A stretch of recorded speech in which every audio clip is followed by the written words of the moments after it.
Hello there, my dear. Thank you so much for clicking on this video. Let's get started. I'm going to do an oracle card reading. And I'm going to link to the video that is connected to this reading, that also came out this week. I was called to go to, my Healing the Inner Child oracle card deck because they're saying there's something in there with the inner child that is asking for people to heal as they decide to be and walk on their path differently. Um, and they're helping me to reiterate to all of you that to be, um, we talked about what is the role or what's the identity, um, that you're being asked to reflect on and consider changing your approach to because it's been on your heart for a while. And they're saying, again, just a reminder from the last video. The three different roles or identities that they called out for folks in the Truly Yours community were creative, right? No matter what it is you identify as a career, they're like you can be a dancer, a singer, a writer, um, a creator. There's the title of being a guide, or a teacher, a wisdom keeper is what they're showing me. That some people are having some difficulty with accepting and walking and being as in the world. And the last one is roles that are related to family. Um, yeah, mother, father, daughter, son, um, grandparent, aunt, uncle, right? Like those kinds of relationships. So this is a beautiful oracle card deck from Nina Monjondre, which I'm sure I mispronounced that because I'm pretty sure it's probably French. It's called Healing the Inner Child. So I'm gonna pick a couple of cards. They said I'm gonna pick three cards. We're also gonna pick from another deck today. But we'll start with these. All right, so this is the first card. Oh my goodness, power. And all I saw when I pulled the card out was like, oh, someone's dancing. Um, and they're saying like that was on purpose so that people could like feel the power of what they want to claim for themselves in relation to that role, right? They're like, remember, you have power in the way that you decide to interpret what that role looks like, the responsibilities you take on, the way that you decide to exhibit yourself as a person in that role. And they're like, do you see like all the streaming light that's coming out of her hands, right? And also the connection to the earth, and that there's something in bringing both together that allows you to reclaim your power as it relates to that particular role that you hold um in your life. So whatever role from the three, they're saying like from the three that I said, which one are you being called to examine in this reading that you feel resonant to? And as I move through all the cards, consider the messages in relation to that, right? So they're saying like, where is it that you're lacking your ability to see the power of your creative work in the world? They're saying like, also remember like guides and wisdom keepers and teachers come in all forms for all different kinds of things. And there's something within you that's being asked to be shared with others, and it's a path to you claiming your power. That's important. And they're saying that the road may look wobbly, it may look odd, it may look different because every guide and wisdom keeper does it differently. And they're like, you get to determine that, right? They're like, you can look around you and see what people gave you, and you could see what you would like, and you get to determine what that is as you work in relationship to people. And you can make it fully your own, and that's where you gather the power, is like deciding for yourself what that looks like.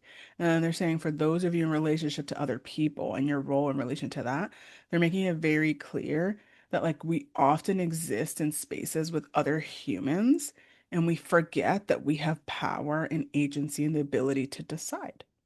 And they're just reminding you, you have the ability to decide what you show up to, how you show up, um, what you contribute. Like these are all decisions you get to make. Other people can ask things. They're like, they're always gonna ask. People always gonna ask. The question is, where's your power? Are you just like They're saying there's some of you who believe you literally have no choice. And they're like, is that true though? Or is that what you've told yourself so that you're not rejected, abandoned, thought differently about? But what is the actual truth about where your power lies? And they're saying like that power could just be a very simple, like some people are like, oh my God, I have to decide to like, it has to be like this really big decision. It's like you could just say no to an invitation. You could just say, oh, I can't do that, but I can do this. They're saying like there are options. What are the options so that you feel like you're in your power as it relates to those people? Second card. Ooh. It says the quest. Oh my goodness. Oh, there's a little baby on an elk and they're walking and toward I saw the moon, but it sort of looks like the sun. You can't really tell. But the thing that I saw was like the connection of your intuition to guide you. And then when I saw the word the quest, I was like, that makes a lot of sense, right? Because my um one of the animals that often has come to me throughout my lifetime is deer. And that's what that animal reminded me of. And so um they're reminding me to tell you there's that you know. They're like, you know how you want to be as it relates to this role. Like, don't forget that as you go on the journey. Like, they're saying, like, pick up your tools, pick up your people, pick up the places that help remind you of what you already know. Because some of you like to believe, oh, I'm changing this, so I don't know anything. I want a different definition for how to be a different kind of daughter. I want to be a creative who spends their time creating art. I want to be a guide for this specific facet of something. And some of you are like, oh, that's something new. So it means I don't know something. And it's like, except you do. There's like a knowing deep inside of you. And they're saying like also this picture, this visual has a child on it because there's a version of you, a much younger version of you that knows. And that if you just take the time to actually ask them, they'll tell you. But they're saying you have to slow down and you have to listen. And you can't look at it like, oh, I'm doing something new that I've never done before. I don't know how to do it. And I'm like, I mean, maybe you're doing it differently. You're going on a journey, but there's a part of you that knows what it wants. And that part of you, they're saying that part of you always knows. So your job on this journey, as you figure out how to be in the particular role or identity that you've chosen, is to go back to that part of you that knows. In the midst of, they're saying like in the midst of the busyness of the world and the way the world defines all these different roles, your job is to define it for yourself and that you know how you want to define it for yourself. They're like, the problem comes in, right? Because the beauty of this visual is they say there ain't nobody there, ain't nothing else happening. You're just walking. But that's not actually the truth of how we walk in the world. Like we're often, there's like a lot of noise, there's a lot of distractions, and then there's like a lot of people with a lot of things to say that we want to listen to. And they're saying you can, and then you got to remember where's your power? You get to choose. So you did this research, or you looked at this, or you have this experience. Okay, then you get to decide now. So what's that going to be? Every step of the quest, where do you gather your power? And they're saying, as we said in the last message, allow yourself to make mistakes on the quest. You're going to go down paths you hadn't imagined you would because you said yes to something and it went and it was a hot mess express. And you're like, okay, where's my power? What decision do I make now? How do I walk down this path? A different path, while also always connecting with my knowing. And they're saying your knowing may not know either, and that's okay. They're like, at least you know that, and that's okay. But as long as you're connected to it. They're also reminding me to look at the beautiful picture and remind you of what's on um all the boughs of the trees, which is like there's stuff blooming on the quest. They're like you get to walk this path and have these wonderful juicy morsels of of joy and like seeing things grow, and that like even as you walk a path that feels unknown to you, as you connect back to what you know and make choices according to how you want to claim your power in the world, there's going to be like amazing things that you witness there, and that gets to be part of this journey too, even if it's fearful and it's scary and you're like, oh my God. They're like, some of you are really scared of being alone. They're like, what if I end up all alone? I claim this role, I claim this identity, nobody wants to learn from me because I'm a guide. What if I don't get anybody to buy my art or think that it's amazing? What if my family doesn't accept the way that I want to define this? And they're like, yeah, that's the work. They're like, that's the work. How do you tune back into your intuition, your connection with whatever you define as the divine, to remember that like that fear gets to be there as a human, right? And that it is going to be there. And that it is like a survival thing to be like, oh my God, I want to be left all alone. And then you have to go in and you have to do the work and you have to sit with your inner child and you have to hold them in that fear. And then also relate to them. What's the truth? What's the actual truth? Because that fear is like a very instinctual fear, but it may not actually encompass the truth. So allow yourself to get on your quest, allow yourself to get really quiet at moments and get a sense of what you know and help yourself as you're managing these fears of like, what if I don't, what they're saying, like, what if you don't get what you want? And what if people aren't there? And they're like, all that stuff gets to be there. And you still get to enjoy like the beauty of showing up to create, the beauty of being in connection with people the way you want, the beauty of only teaching one person. Like you still get all that, even in the midst of all the mess and the fear. And so enjoy that while you're also moving through all that. Oh, there's a big one. Grief. Mm. The moment I saw this card, I just saw like the middle and it looked like a flame. Mm. Oh, wow. Oh, yeah. There's a person with a deer there. Sorry, like this is why I love this deck because you have to like take a while and look to see what are the images and what are they revealing to you. And if you just take a moment and look, you'll see that they're animals all around her in the forest. And I think that's one of the common threads here in the visuals, which isn't, I think, common in the whole deck per se. But in this series, what do you notice? They're all in some version of nature in a forest of some sort, right? And so let's talk about this tough last card. Tough, tough, tough, tough, tough. Mm.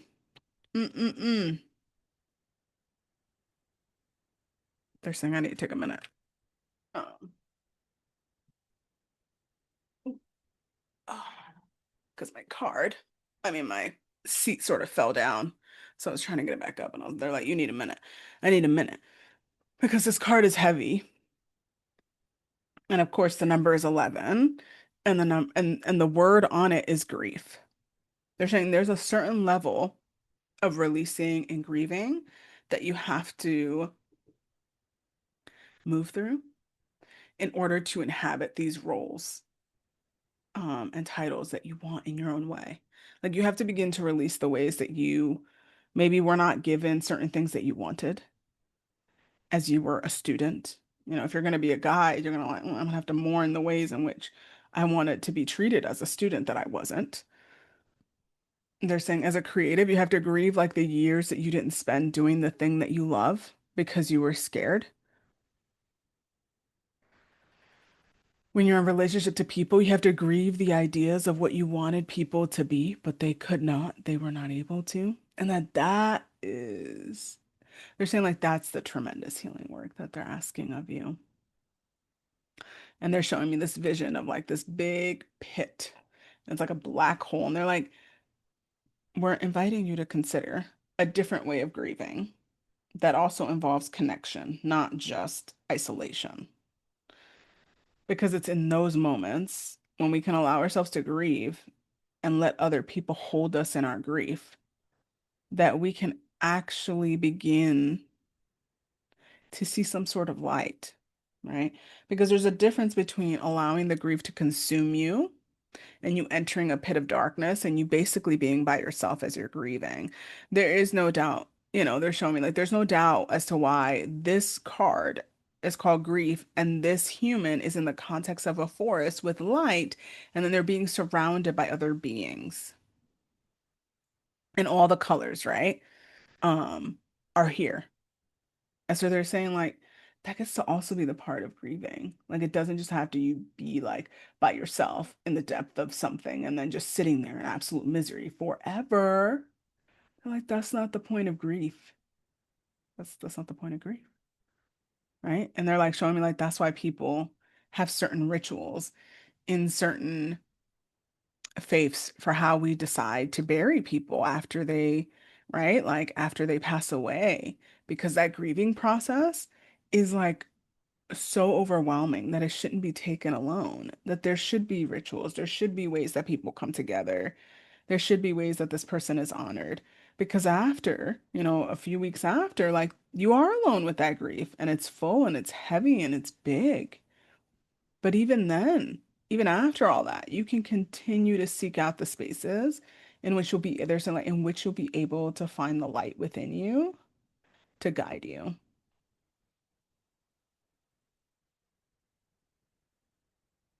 Because they're saying like people delineate grief as like as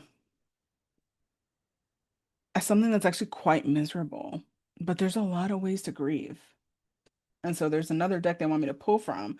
Um, but my guides have made it very clear to me I was to choose these oracle card decks because they're much more playful and they open people up to more. Because as we begin to like engage in the world as adults, we sort of forget the playful nature of like what it means to be. Right? And so that's what they're inviting you to, that even as you encounter grief on this journey, like where are the pockets in which like grief is like sweet, right? Like there's that threshold between like grief, they're saying like between misery and sweetness, and that gets to be here too. And they're saying like that like sometimes grief comes in laughter, sometimes it comes in a lot more tears. Sometimes it just comes in like sitting there and touching the earth and asking to be held. And then like all that gets to be grief too. They're saying like grief also gets to be like watching the wind turn and letting the leaves go and seeing that as a memory of what has to be released, right? Like they're saying like grief is everywhere and they're saying it can be playful if you allow it to be, if you find the right spaces to allow yourself to grieve.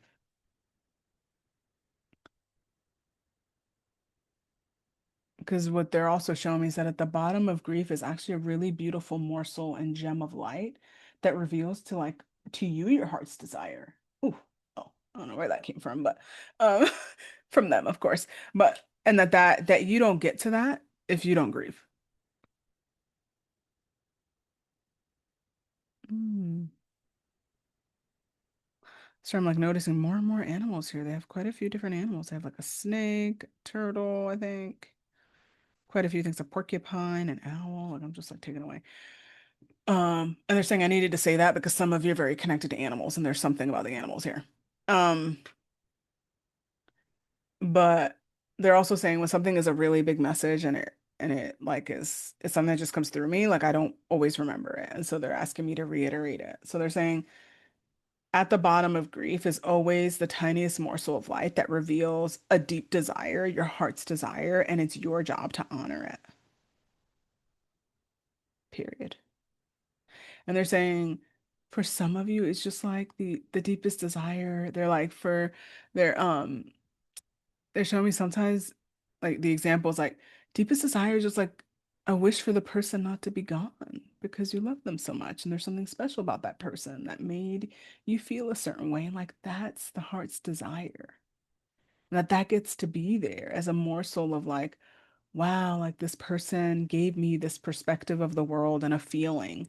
And that is like freaking lived experience. And that's a life worth getting up for, is remembering that, right? And so they're reminding you that at the bottom of your grief that may feel like a never ending, they're like showing me, like, for those of you who are grieving, they're saying, like, and this may apply to all three groups of people, like, there might be over a decade of like you not doing what you said you wanted to do creatively, you not actually allowing yourself to be a guide, you not being the mother, daughter, son, husband, aunt, uncle, that there might be a whole decade that you're grieving, and under it is just like morsels of what you deeply desire, what your heart desired. And can you begin, they're saying, like, begin to unfurl the pages of that grief to find your heart again. Right. And that's like what they're saying all the light is for. Because sometimes we can just be in the sadness of like what we did not have, of what happened. Okay, there's that. That's like layer one, right? And then now they want you to go to another layer. And the layer is like, well, why am I crying about it? Why am I upset about it? Like, what is it that's under it? That's trying to show me that like my heart wanted something and I'm sad that I can't get it anymore and that I didn't have it and that I didn't allow myself to have it. They're saying it hurts. And they're saying they show me visions of like all types of creatives, people in different roles, and those of you who are here to be guides in the new world. So, mm. Just taking a moment to pause. That was deep, very deep. Um, and not just like, oh, deep, like something emotionally deep. It was just like my heart is still recuperating from delivering it. And so that's why I say that.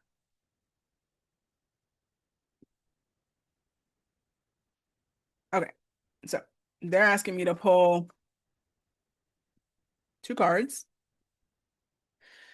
One card to complete the message, and another card that's a gift. If y'all been here on the past video, when I do the Oracle card reading, there's always like a gift card. And that's the last card. Um, but these last two cards are coming from Loteria Remedios Oracle. Um, and I'll show you the box because it's just so gorgeous. Um, and Loteria Remedios, I think Loteria is a name of a game in Mexico. At least that's what I read. And that's what the bottom of it says: soulful remedies and affirmations from Mexican Loteria. And these cards are just so beautiful.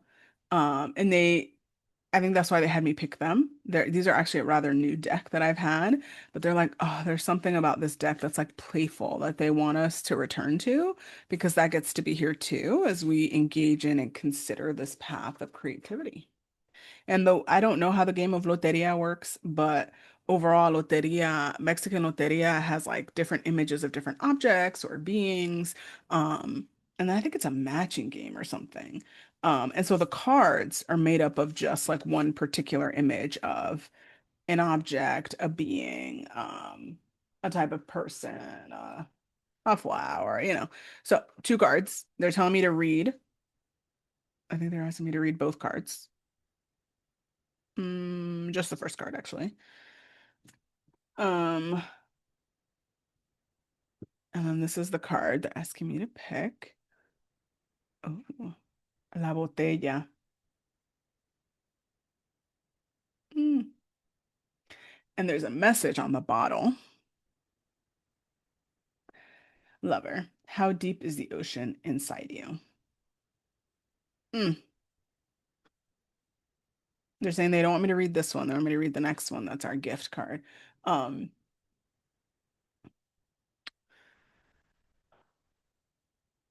yeah, they want to anchor us back to play and to joy and the pleasure of finding something that you hadn't anticipated without you knowing it's even coming. Because that's the beauty of a message in a bottle. I mean, most of the time you don't know if it's gonna get there and where it's gonna go and who it's gonna go to, right? Like I think maybe you could have some sense of like intentionally placing the message in the bottle and letting it go to wherever it's gonna be. But you know, That's the beauty of the message. They're saying that's the beauty of the message you received today.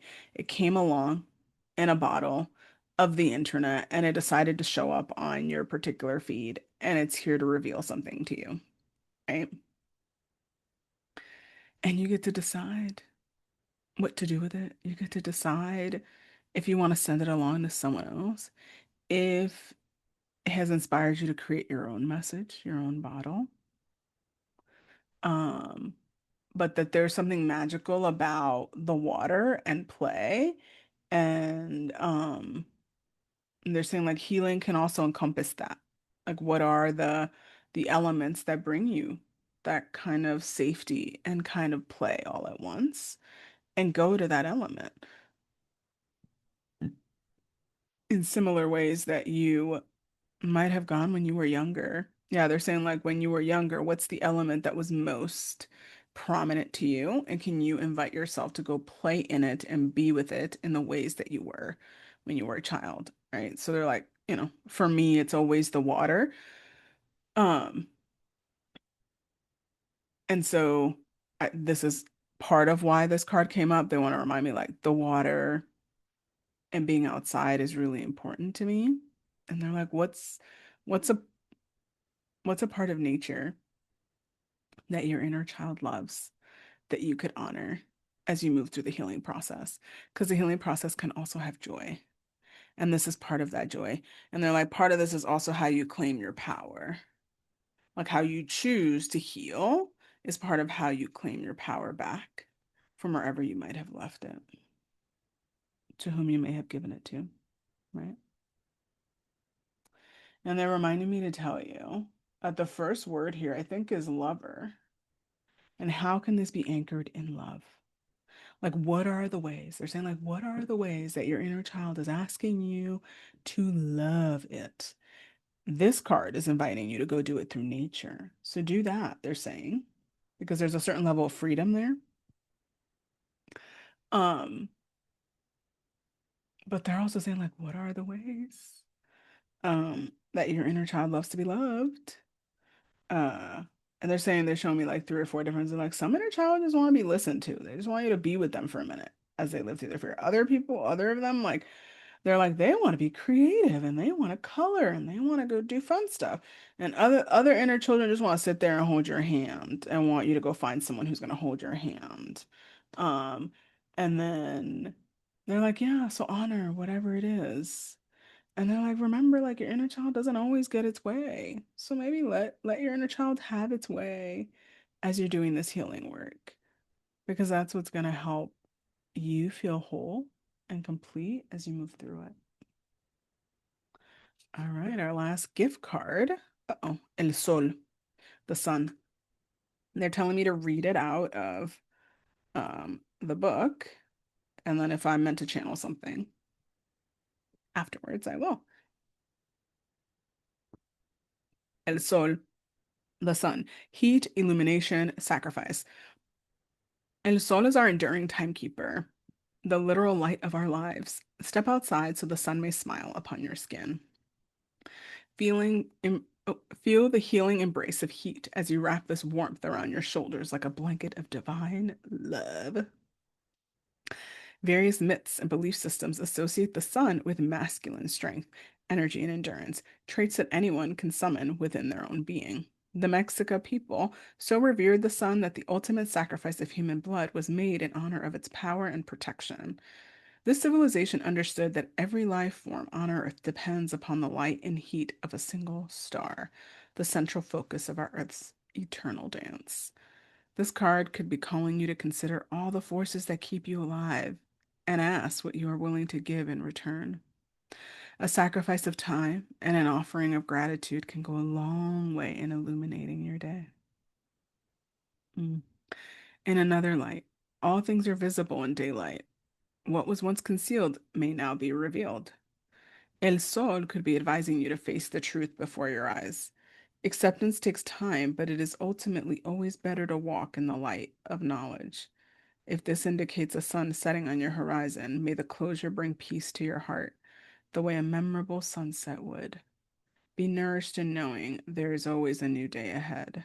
Each one bringing fresh opportunities to explore, to grow, and to love. Mm. They're wanting me to remind you of how often love is mentioned there, and that that's what we anchor back into as we consider who we want to be, right? Because that's the center message of a few um of these videos. This set of videos is like how can you do that with great love and devotion and care? And so let me know in the comments what resonated for you, what came up for you, what cards really spoke to you. I'd love to witness you and support you. And if you want to do some of this work with a guide that is going to hold space for you, you're more than welcome to click below and join me on a journey to get that support. Because if you're here and you heard it and you know it and the calling's on your heart, then what's a better time than the present to begin? And I always tell folks, whether you do that work with me or with other people, it doesn't really matter. But I do hope that you do that work for yourself because they're saying, like, you're so worthy and you're so deserving of what lies on the path, on the journey as you walk that path in healing, right? They're saying, like, it's not about what happens once you feel like you've healed. It's about, like, oh, what's available to you? What are the little nuggets of goodness and wisdom and joy and sun and light that are always available to you as you choose to walk the path of healing? Because they're there as you walk it. You don't have to wait until the end to receive them. All right, my dear, I will see you next time.